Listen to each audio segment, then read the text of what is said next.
Thank you, our viewers, for joining us this beautiful evening on a Saturday, 18th May of 2019. I'm Karagaba, Baldwins, and we're coming to you live from the Kampala Serena International Conference Center. And just as usual, bringing very pertinent discussions. And for this evening, I need us to talk about something extremely critical, and that is the National Planning Development Plan that has been brought up by the Ministry of Lands, Housing and Urban Development. And before we go into the depth of the discussion about this plan, let's have this introduction, then we'll be right back.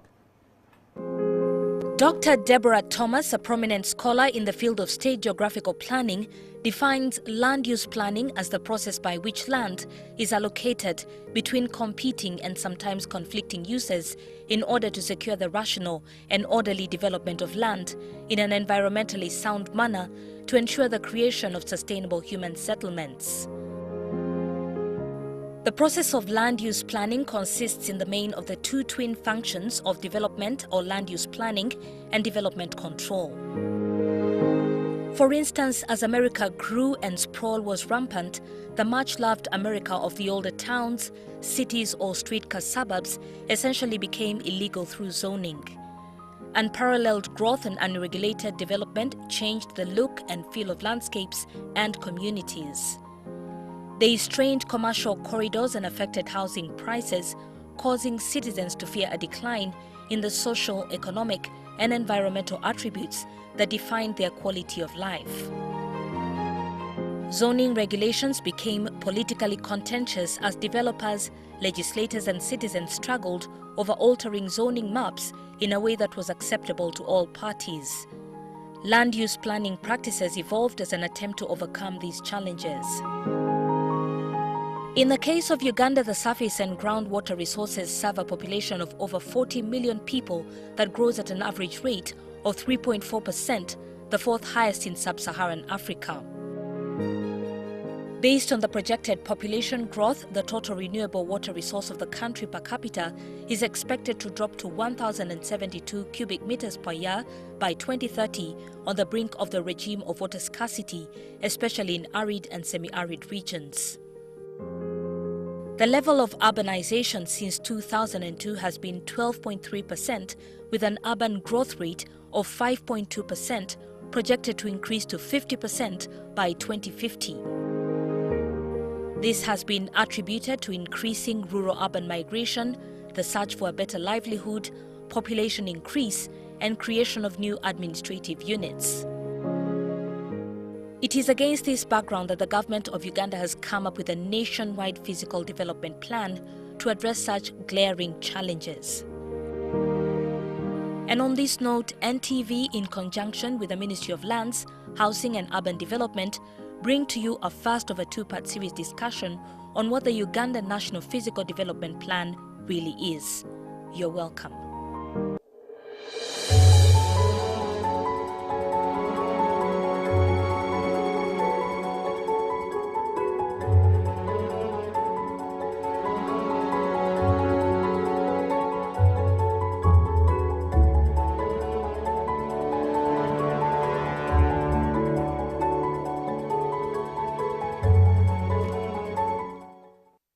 Once again, Karagaba Baldwins is my name, and on social media, on Twitter and Facebook, you've already joined us in this discussion. We posted the question asking that what is your view of this government initiative to come up with a national physical development plan?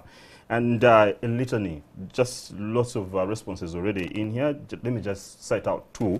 I'm seeing Kaiza Omar saying that most of what is presented to us sounds beneficial to our country, but in the end, money is embezzled. Okay, that is your opinion. Then Bosco Kintu says that they should let the young generation take control of such planning. Then lastly, again, Makanod Kasodi says that National Psychiatrist Development Plan cause or outcome. Okay, please, when you're responding, help to be a bit relevant to the text, but I'll set out other more relevant comments that are made. And on Twitter, please continue your comments. I'll cite out the relevant ones. And in studio, I have a very gallant panel of public servants who are experts and very dedicated professionals in this particular field. On my immediate left, I have Honorable Isaac Musumba, the Minister of State for Urban Planning and Development, Ministry of Lands, Housing and Urban Development, MP Kamli District. Honorable, you're welcome. Thank you very much. Very nice to see you again, and I believe it's going to be a profoundly very beneficial discussion. Yes, and at my extreme left, I have a colleague of mine called Emmanuel Kaganzi, Acting Commissioner, Physical Planning, Ministry of Lands, Housing and Urban Development. Emmanuel, you're welcome. Thank you, and dealing viewers. Yes, Honorable, so let's start with you. Uganda's land mass not expanding. It's definitely static, 241,000 kilometers squared, and you have 23.2% of Uganda's population living in urban cities and continuing to grow at that particular rate.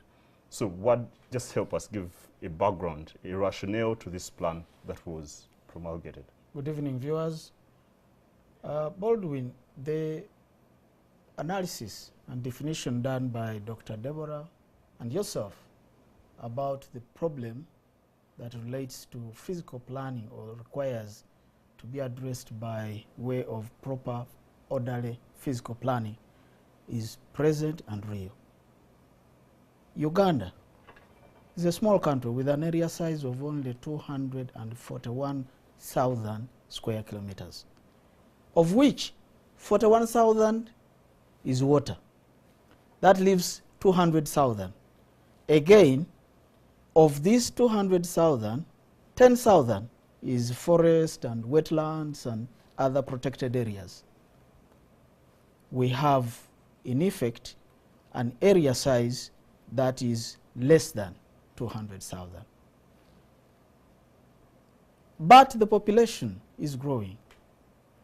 As of now, we are 40 million Ugandans, and if you took the per capita, if you divided the amount of Ugandans in the land that's available, you will find that we are occupying currently.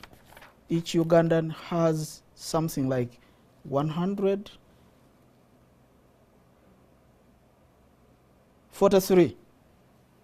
43,000 Ugandans are occupying 1 square kilometer. But this is likely to grow smaller as more and more Ugandans come up. You're putting pressure on us. Yes, in the next 20 years, we're expecting a population of 75 million, which in itself further reduces the amount of land each of us will be occupying.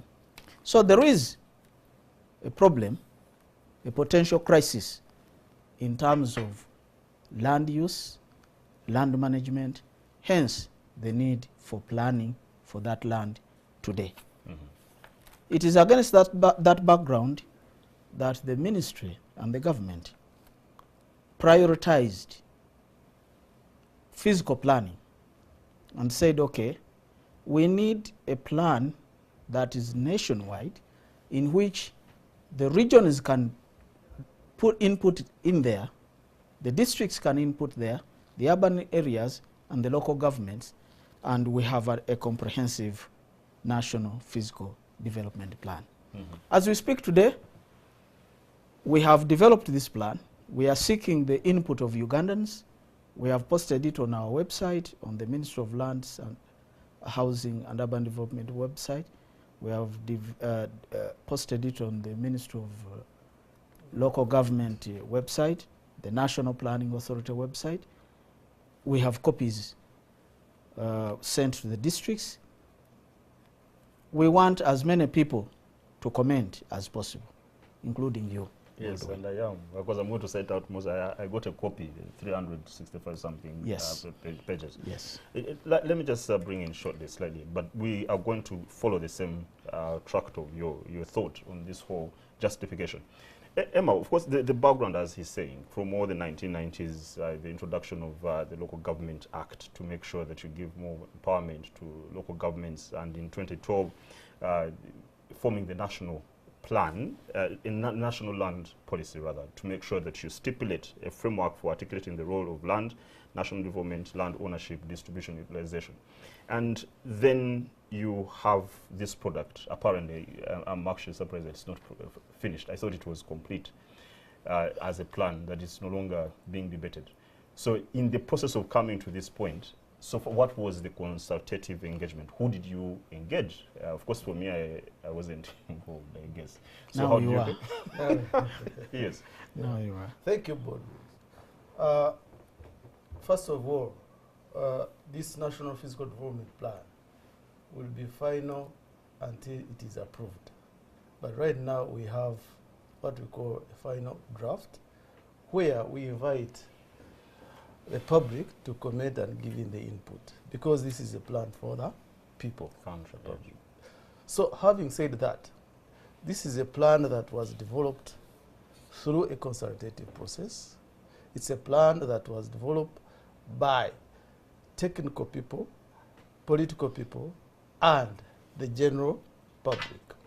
The consultative process we went through was, of course, under a certain guideline whereby we set out what we wanted to get from the people, and people gave us their views. Which people? I'm coming. Okay. Now, in the process of consultations, we consulted all the technical people within the district as far as who are related to this physical planning. We consulted the politicians, both at the national and the local government. We consulted the civil society organizations who are biased in the kind of built-up environment. Again, we are still consulting whoever has interest in physical planning. Even now, as we are here, we are making it known to people, and we still invite people to give in their comments. So this is a plan for the people, that to come up with this product, the people's effort have to be recognized, have to be taken care of. Therefore, participatory is a principle in physical planning. Mm-hmm. Okay, so there's a degree of participation, Absolutely. especially the technocrats and the politicians.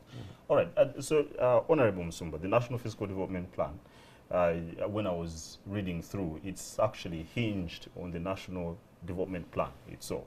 And it has attributes which you are fixated to, which is regional context in which East Africa is federated, independence and sovereignty of Uganda, democracy and the rule of law, peace and stability, knowledgeability and skill society.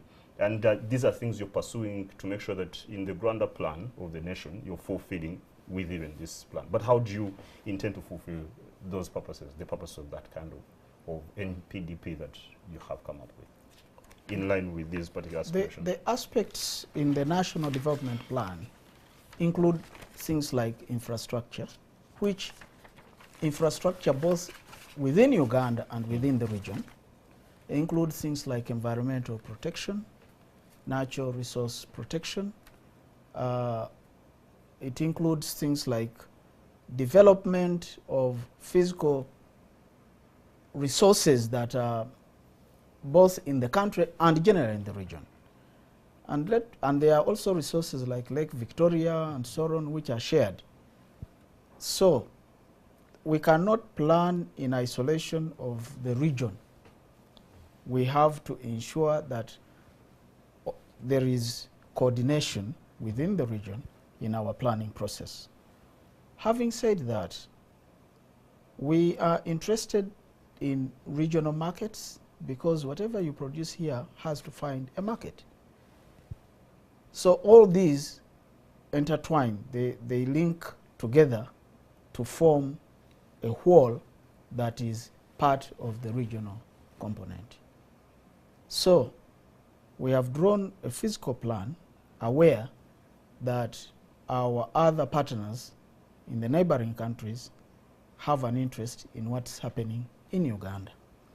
Having said that, I want to remind the country, the viewers, that other than or besides the human resource, the only other important resource that this country has, which is unique to this country, is the environment. If we do not put emphasis on the environment today, we are going to lose the natural fauna. We are going to have a desert. The climate that we have prided ourselves to having as a country will change and disappear. Therefore, we are concerned in the plan, in the preservation of things like forests, in the preservation of wetlands, in the preservation of all these protected areas, because they all contribute towards our environment. It is a pillar in our physical planning process. Okay, so regional integration and consultation and making sure that there's a great degree of conservation for what we already have, yet you're putting there infrastructure development input. So thanks. Let me, a good introduction over the subject, and I believe our viewers are getting to understand what we're talking about. So let's get out into a break, and then we'll come back and continue comprehensively in discussing this National Physical Development Plan.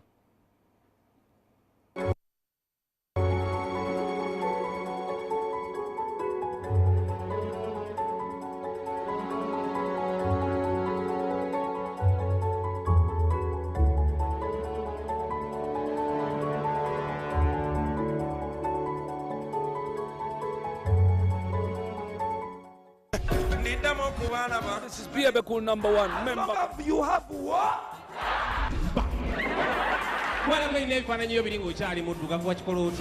Obute yaliwo ku bobote nze kolere kyo wa Museveni. Yakanyiga bwakwongeza bwati. Wana ne bantu batu. Abafudde gomba mwangwe basi baleka.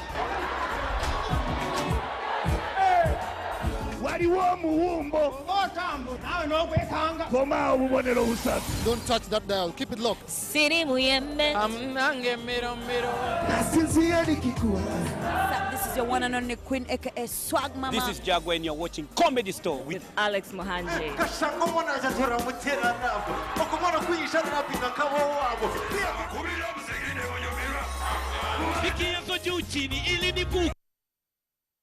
On the next episode is brought to you by Kiri Soda.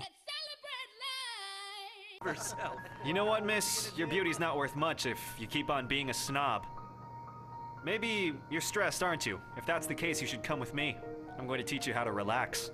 Oh, she doesn't want to be friends. Come on, dude, are you deaf or are you just plain stupid? And who the heck are you? I'm her boyfriend. I haven't forgotten that you attempted to put me behind bars for estafa. But that's all water under the bridge. And I forgive all of you. All I want at this point is to take back everything that rightfully belongs to me and my sons. Soda in 4 different flavors: lemon, mixed berry, orange, and Kiri Cola. Celebrate life with Kiri Soda.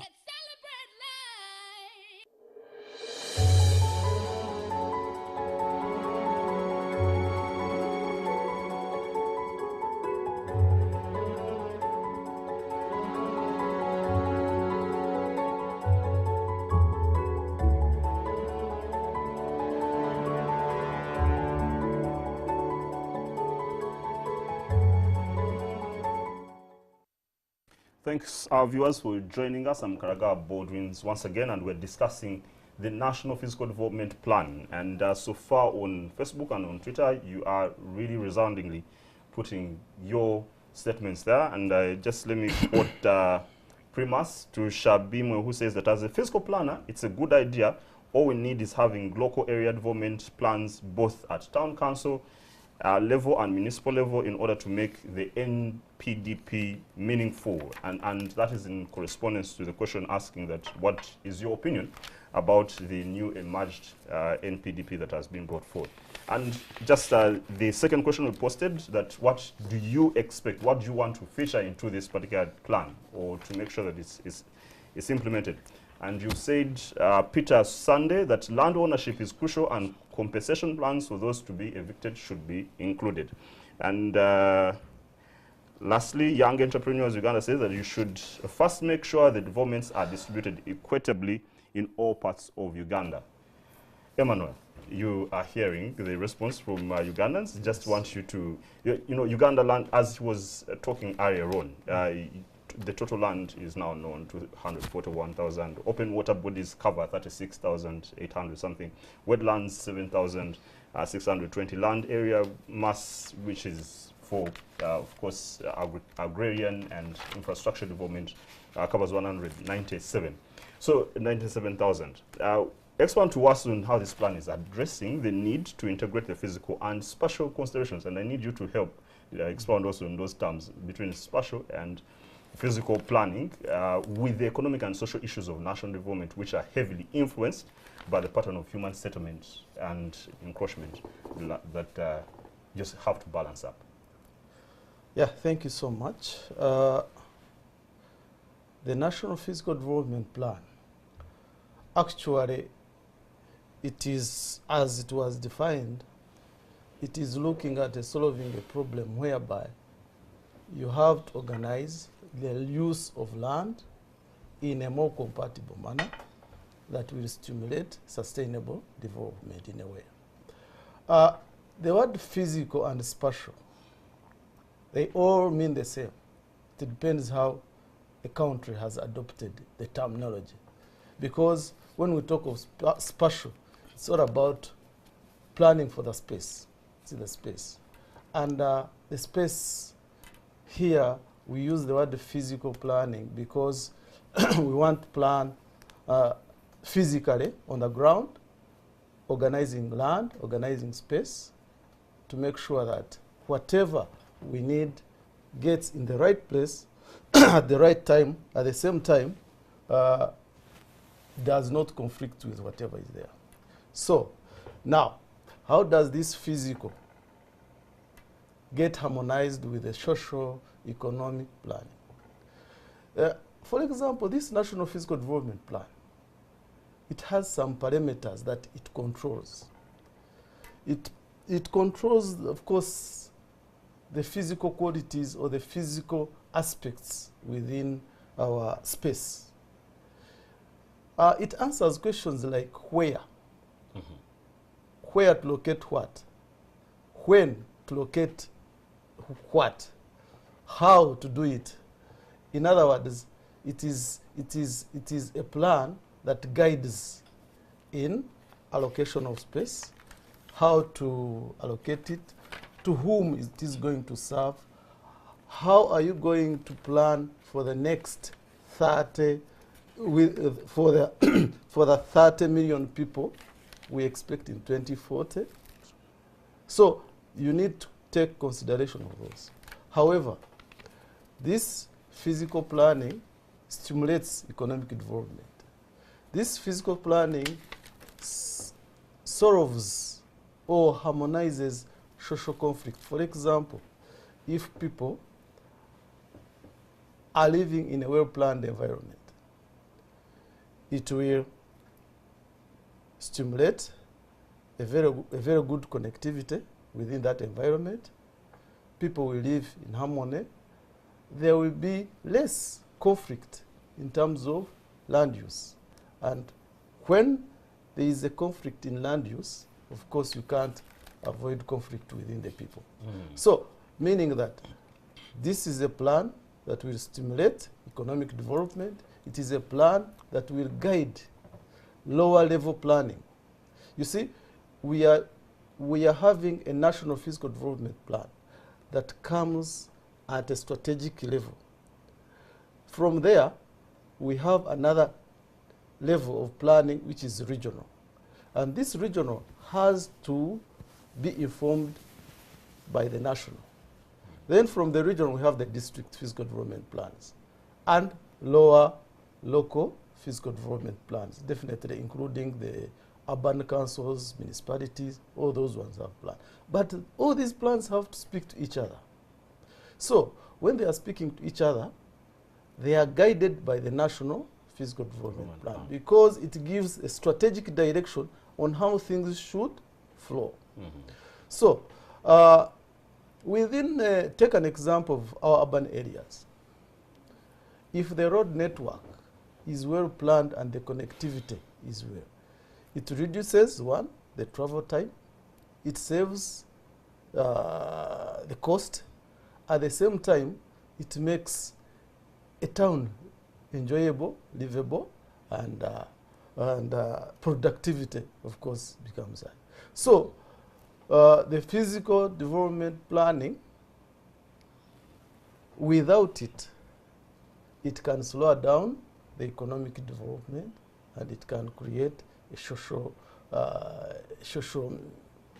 misconnections and upheavals. Okay. So of course, usually most troubles come from land use competition or competitive requirements. And before that, without organizing space, you can't achieve more in terms of economic and social. And let me thank you, Emma. Let me just get the Honorable's response on terms of balancing these real huge needs. Of course, getting the variables of rapid population growth, urbanization projections, and national land use balance sheet. Because, for instance, UBOS statistics, the latest, they show the urbanization growth rate, the trajectory is going up. In 2013, it was 20.9, 2014, it was 21.5, 2015, 22.1, and apparently it's over 20, it's about 24% urbanization rate.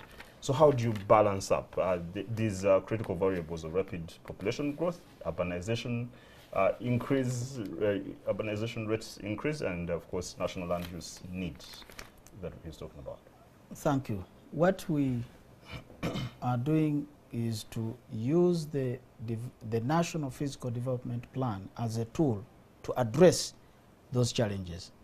Challenge number one, we have a high population, rapidly growing, exponentially actually growing, but seated on a limited estate called Uganda. Where will be everybody in the years to come? Already, there is a lot of conflict and friction on land as we speak now. Friction between citizens and the government, friction between citizens and citizens, friction between developers and tenants, and so on and so forth. So that's one set of challenge. The second set of challenges, we do not want this country to develop into one huge slum where everybody, because there is a lot of economic growth. Economic growth translates into housing construction and so on and so forth.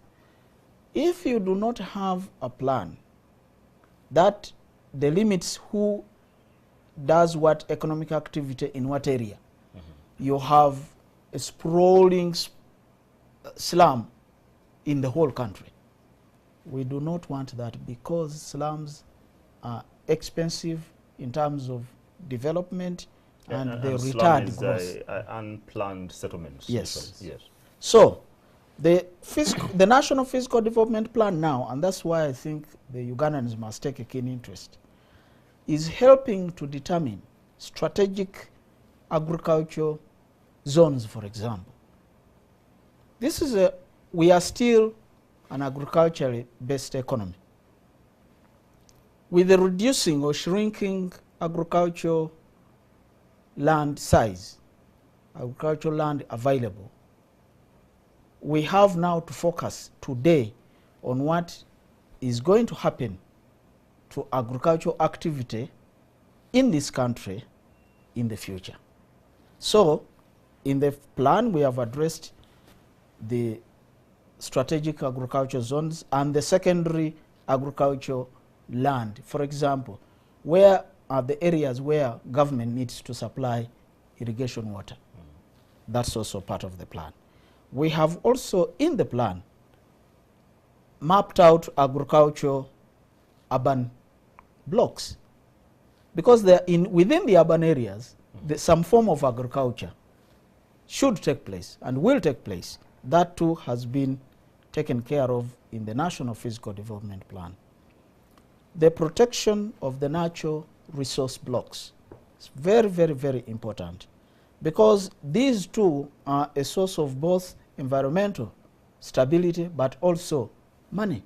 If you have a forest, if you have a game reserve, for example, it is a source of money through tourism, which is reducing the pressure on agriculture. Then we have the oil production zones. Those two have been addressed in the plan. Then we have the my friend here, Mr. Kaganzi, has talked about a well-connected infrastructure. And that's why we support the new law bill that has been passed by Parliament that introduces road tolls, because that will spur in private sector investment in infrastructure, in road infrastructure, which has not been the case.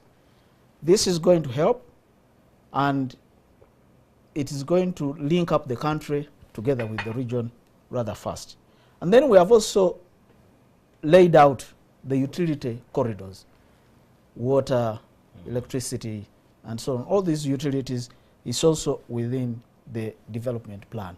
So this National Physical Development Plan is relevant to you today and to each and every one of us as we sit in Uganda. And then the land question comes. Before I get back to Emma and after getting through the break, there is the land question. You have fragmented or very multiple land tenure systems, and you have, of course, different competing needs for that very land, for the 192,000 square kilometers that are available. No longer 192. Because it has been continuously reducing. Yes. So how are these various land tenure systems and multiple stakeholders being factored into this particular plan? Did you consult them? Are they cognizant and agreeable to this particular plan? And is it also harmonized with the Land Act that is out there? First of all, consultation. Consultation is mandatory. Under the current Physical Planning Act, a plan must be displayed for at least 90 days. And why we are here today is part of the sensitization process to say we have the draft plan and it can be accessed on the websites I mentioned earlier on and so on, so that you can input, everybody can input. So we are complying with the provisions of the law. When it comes to the plan being in conflict, or how it complies with the interests of the private land owner that you are talking about, fragmented or not, there are two aspects of land in Uganda law. There is land ownership, which is protected and which clearly we are not contesting. Your land is your land. But the same constitution that gives you a right to your land gives the government the right to determine the land use of your land. Really? Oh yes. It is for that reason that the government will not give you a license to build an abattoir next to a hospital. Land use is the preserve of government to regulate how the land is to be used. In fact, as I speak now, we have before Parliament a bill that's amending the current law to strengthen the process of implementation and enforcement of plans. If we have gazetted this area and say Bududa, the plan is that nobody should settle in this area. The amendment, once it is passed by Parliament, is going to lay out both the institutional and the legal framework within which we shall enforce that. Part of the problem has been lately that even where there are plans, the enforcement is weak. That is a fact, and we are fighting it through amending the law and strengthening the process of enforcement. Okay, so the people with the Milo land, the private land, all those, including the government land, all of them are cognizant and they're being consulted and worked with. Absolutely. Yes. All right. So Emma, I'm going to get back to you after the break about how do you deal with the problem already that is existing of unplanned settlements and developments, and you feel that this is not actually agreeable based on the bigger picture of the national plan. And our viewers, let's go for a break. We'll come back and wrap up this discussion in line of the National Physical Development Plan. Thank you. Break means more water.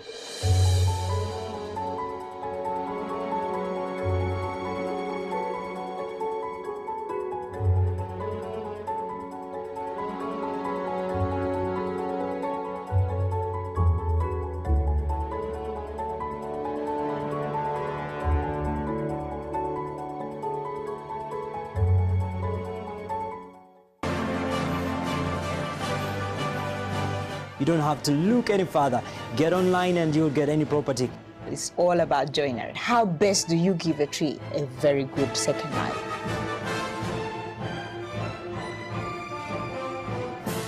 Because there's already development happening around. Say, for example, carpets. Pick luxurious carpet and you say, I've got to have a carpet wall-to-wall in my house. But we're a hot country. Welcome to the property show, where we make real estate sense.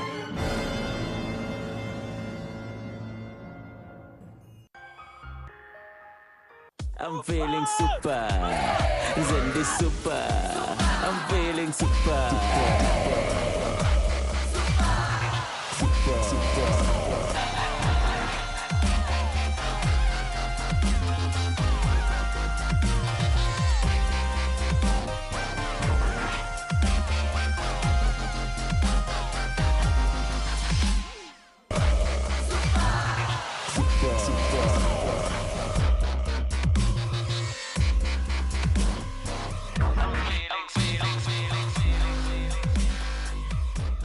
Ofune super feeling olwaleero okuzanya ku MTN nyiga star 165 star 33 hash ate ku Airtel nyiga star 185 star 33 hash yingizaamu enamba zo 3 zinnamukisa ozeeko NTV teekamu omuwendo gwa sente zoyagala okusiba okuva ku siringi 10 okutuuka ku mitwalo 5 olwo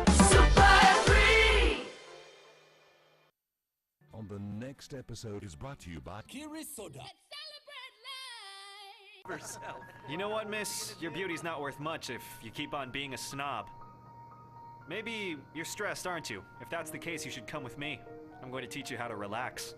Oh, she doesn't want to be friends. Come on, dude, are you deaf or are you just plain stupid? And who the heck are you? I'm her boyfriend. I haven't forgotten that you attempted to put me behind bars for estafa. But that's all water under the bridge. And I forgive all of you. All I want at this point is to take back everything that rightfully belongs to me and my sons. Soda in 4 different flavors: lemon, mixed berry, orange, and Kiri Cola. Celebrate life with Kiri Soda.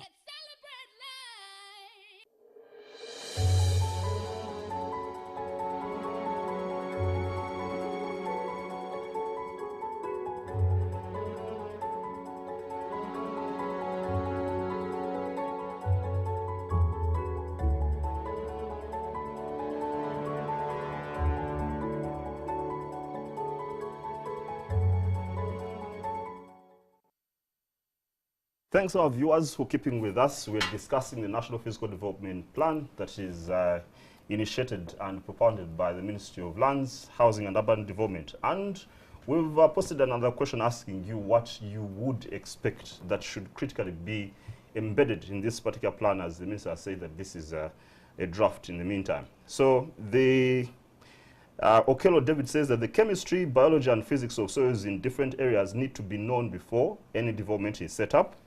And then I can see Peter Sandeng Nyora says that land ownership is crucial and compensation keeps on coming up, okay? And the most, lastly, I guess, first of all, no, that's not relevant, protecting the wildlife. Emma, so you have settlements which are already in place and you deem them to be unplanned, you deem them to be a nuisance or perhaps not fitting into this particular plan. And the plan breaks down the core elements, that the pattern of human settlements, the land uses and natural resources, and the infrastructure networks into subsections, which include a hierarchy of settlements from the primate city, secondary cities down to key towns, and so on. So how do you deal with areas which are already unplannedly developed and settlements which are really comfortable but they don't fit into that plan? Yeah, thank you. Of course, here in our country, a lot of areas are characterized with slums and planned development, and that one has happened. Mm-hmm. But as government, we are trying to put in place measures actually develop such a plans, such as slum upgrading, making sure that if a town is declared a city, a municipality, a town council, if an urban area is declared to that status, it has to have a plan. And therefore, that plan has to curtail such a kind of development in a sense that whatever development that has to take place has to follow the plan. In this case, the National Fiscal Development Plan has made provisions in a way, starting at, of course, take an example of Greater Kampala Metropolitan Area.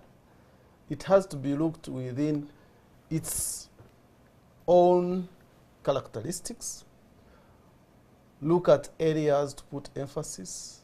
We know that Greater Kampala Metropolitan Area has different local governments within it. So, as a ministry, we are working with those local governments to make sure that there is compliance to the plans. As a ministry, we take interest in making sure that the plans which are developed are complied to. However, you find that there is a challenge whereby, as my minister has talked about, there is weakness in enforcement mechanisms, of which the ministry is working on by amending the current Fiscal Planning Act. However, coming back to the National Fiscal Development Plan, it has not stopped at major cities. We've gone ahead to plan the rural and the upcoming urban areas, implying that we are strategically directing and guiding those areas of what is supposed to be done there. And to what extent is the development, the shape, and the character of the development within that area. I pray that I once come back here and explain more technically how we are going to approach this one, how fiscal development plan is going to approach this one.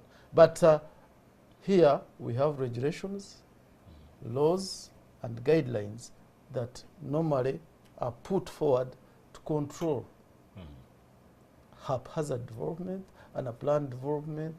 And we are working with different sectors, enforcement sectors within other sectors, to make sure that it curtails what? Such a kind of rampant development. Yeah, and next Saturday we're coming back. This is just one of the two-part series. And viewers, this is the National Fiscal Development Plan draft. And so if you want a copy, you can go get a soft copy of this, or you can come to the ministry. You can go to the Ministry of Lands, Urban Housing and Urban Development and get a copy. Then you can make your contribution.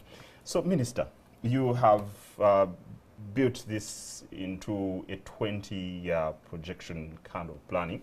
And I'm a bit skeptical that you can fulfill all the intentions of this plan in just that 20-year plan, and perhaps whether it can outlive your current ministerial leadership or perhaps government.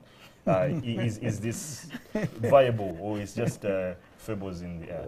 No, first of all, the period of up to 2040 is to align this plan with the National Development Plan and the vision of 2040. Because this National Fiscal Development Plan is a tool, is one of the tools to ensure that the National Development Plan is attained. So it must be aligned with it. And when the time comes to review and extend the term of both the vision and the National Development Plan, it will happen to the National Fiscal Development Plan as well. It would have been inconsistent if we chose a different date by which to set our targets and goals in respect to national fiscal development. As to whether it will outlive, yes, it will outlive me, because and it will outlive everybody else who looks at this as transitory, as something that is just going to go to whiz away with anybody, because it is part of a system. Systems that just don't go away. We are putting in place laws to ensure that what we have put in the plan is implemented by force of law, both in the Constitution and in the principal legislation and subsidiary legislation as well. So it will not fizzle away. Having said that, I want to respond to some of the things that were raised by the public on social media. Yeah. On social media. Chemistry of lands, of various soils. Yes, analysis has been done, and it is known this is a wetland. It is known the alluvial soils where they are. It is known those that are sandy. It is known. It's all part of what was factored into arriving at the strategic agricultural zoning. As for compensation, as I said, there is a law that gives you the owner of land absolute ownership. There is also a law that gives the government the right to regulate how that land should be used. And where the law says you should be compensated, you will be compensated. However, if it is determined that there is going to be a road here, there is no way you should be able to stand in the way of that national development project. Yes. Yes. So, protecting the wildlife, that is a cardinal, is one of the canon points in the National Physical Development Plan. There are restricted areas, there are protected areas, there are areas that have been zoned, and we have reduced the number of agriculturally available land by the amount of land that is left to the wild. Yes. All right. Pretty interesting, and I pray that the practicality of the time period that you've said, it yields good results in the objectives. First of all, we also don't have time. Okay, just about 20 years, literally. Yes, we don't have time. Yeah, 20 years. 20 years. Yes. We don't have time because the forests are disappearing very fast. We can't wait. But under the watch of your government. Well, we are now here. Okay, Emma, one of the most, I think, explicit specificities of economic interests that have been embedded in this particular plan is the agricultural sector zoning, as he was talking about. And you're saying that Uganda is divided into 10 agricultural clusters, where an agricultural cluster is an area determined by ecological attributes to which a cluster of strategic crops are matched. That is the language of the plan. But what I didn't see in the plan itself, I don't know whether it is actually incumbent upon the plan to show, is the projections of the statistical economic benefits that people will accrue from this particular planning implementation. Specific numbers of GDP growth, specific numbers of maybe employment accruements from this. Nothing very particular in that hope-giving maybe anticipation is specific or specified in this plan. So what economic justification do you have for this particular plan other than just planning? Okay. Yeah, thank you so much. Definitely, for any plan, you have to show the economic benefit of it. Yes. And you are rightly saying so, because this plan has an implementation strategy, an action plan, and how to sequence the implementation of it. And ultimately, at the end of the day, what would be the benefit of this plan when it is implemented? Definitely, this plan is divided into different thematic areas. One of the thematic areas is that tourism and environmental protection. Tourism protection and environmental protection. Tourism promotion, definitely with good marketing, you get tourists. And there is what? There is an income to the country. All that one is there. there is a thematic area of infrastructure and connectivity. It is well laid out that for any dollar put in an infrastructure, the return is 3 times. There is an element of agriculture productivity. What do we need to do to multiply our agriculture productivity by 3? And what shall we benefit? As I said, I will lay down all the figures, all the economic and the cost-benefit analysis of this plan. It is there, and it is very well detailed. But I must assure you that it is there because at the end of having a plan, you must show in the return what will be the benefit of that plan. So it is to lay your fears. This plan has 3 sections: the plan itself, the implementation strategy, and the action plan, and the cost-benefit analysis of this plan. All these ones are embedded there. Okay, I guess I'm going to do more digging in there. Yes, so I just want to add. And on that, as we're wrapping up, I think you're going actually to give the general conclusion. I just want thank you, Baldwin. I just want to add. I need you also to address this, but conclusively. So give us just about 3 steps of the implementation sequencing, because you mentioned slightly about it as you're adding on what you were saying, and as a way of concluding, because our time is well spent. I just want to add to what he's just said. In the plan, we have recognized that the current mode of agriculture is unsustainable. It cannot provide for the rapidly growing population on a shrinking piece of land available for utilization. And so the plan has also come up with proposals with respect to other sources of income for the country, including high technological methods of agriculture, a very high yield per acreage, industrial land. It has been earmarked and delineated in the plan. Industrial zoning. Industrial zoning and so on. Tourism, IT hubs, they are also provided for.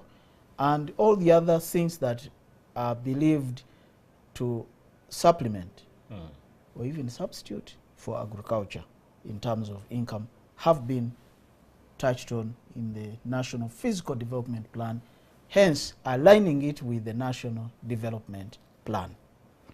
Now, implementation. What we have done now, we have a draft. This draft is now in the public domain. We are expecting feedback.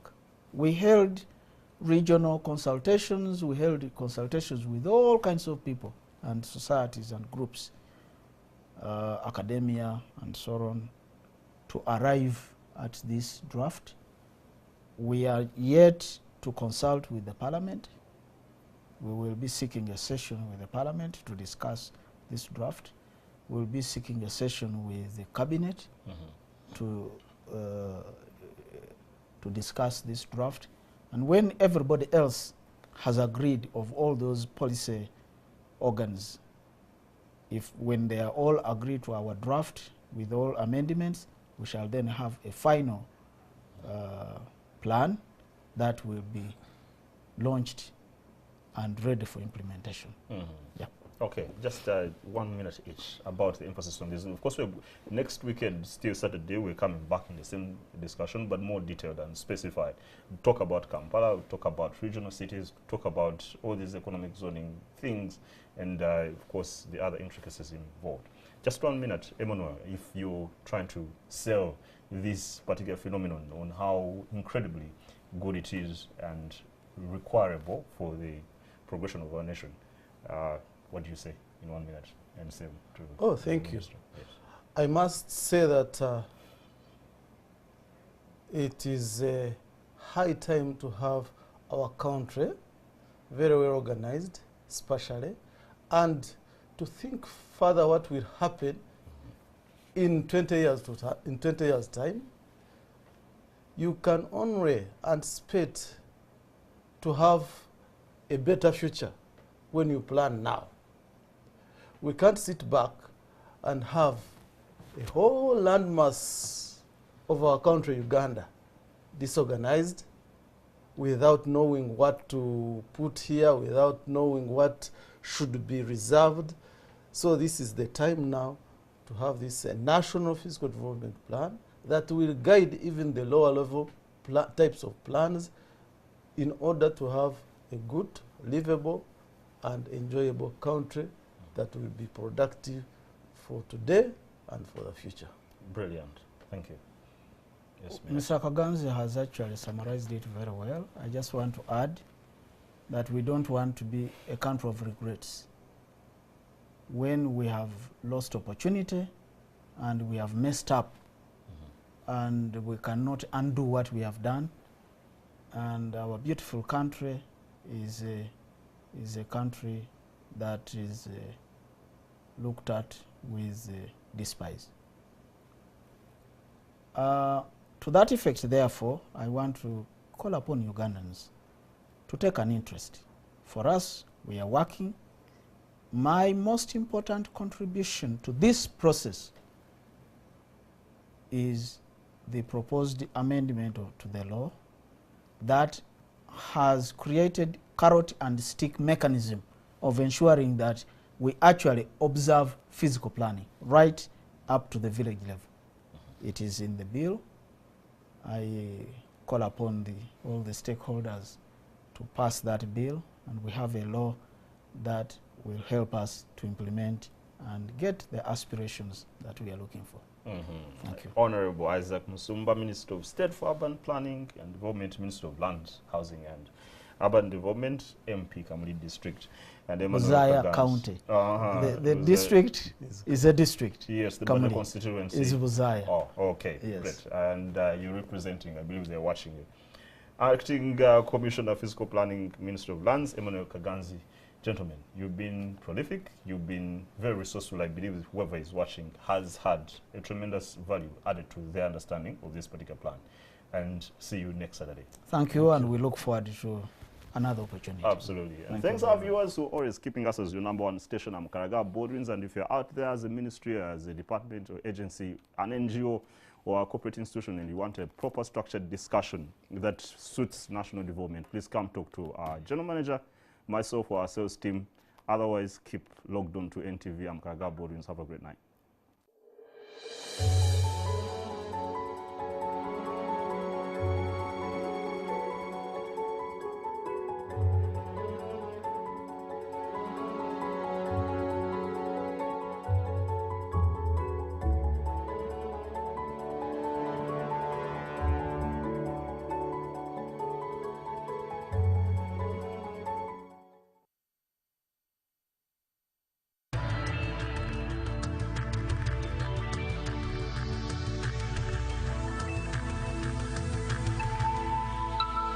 This is NTV.